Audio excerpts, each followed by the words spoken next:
Hi everyone. Welcome back to my channel. Today I will be discussing and sharing tips on how to get rich in Adopt Me. I will also be speed grinding as I explain, so let's get started. Tip number 1. Grind for bucks. I know many of you probably hear this tip a lot, but it is something that is really important. Being able to grind bucks not only ages up your pets, which many people like, but also lets you buy eggs. Eggs, especially in the gumball machine, tend to hold some value depending on how rare it is and how long it was in the game.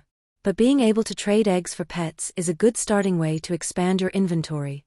Also, when buying eggs you can also hatch them and make neons, which makes your inventory have higher value. Tip number 2. Make neons. Neons tend to give a pet more value, and many people like to collect and make neons. With neons you can get some really good overpays, especially if they are working towards making mega neons. These are some of the good trades I was able to get out of trading my lower tier neons.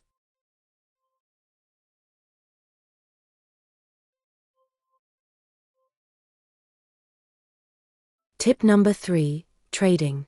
Trading is something that is really important to get rich in Adopt Me.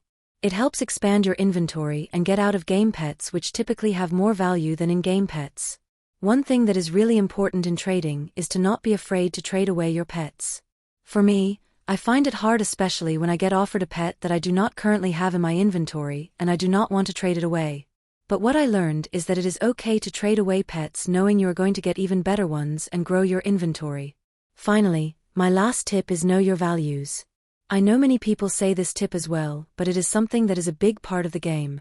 Now personally, I don't like to rely too much on values for small trades, but I do like to get a sense of what the pets are worth. This is important as you do not want to do big overpays, especially when you are starting Adopt Me and want to grow your inventory. You can use many value websites such as Elfbred or GG Values, but you may need to keep in mind it is not entirely accurate. For me, I like to use Elfbred to get an idea of the value of my pets. It is also good to keep in mind what pets are easier to trade and what pets are harder to trade.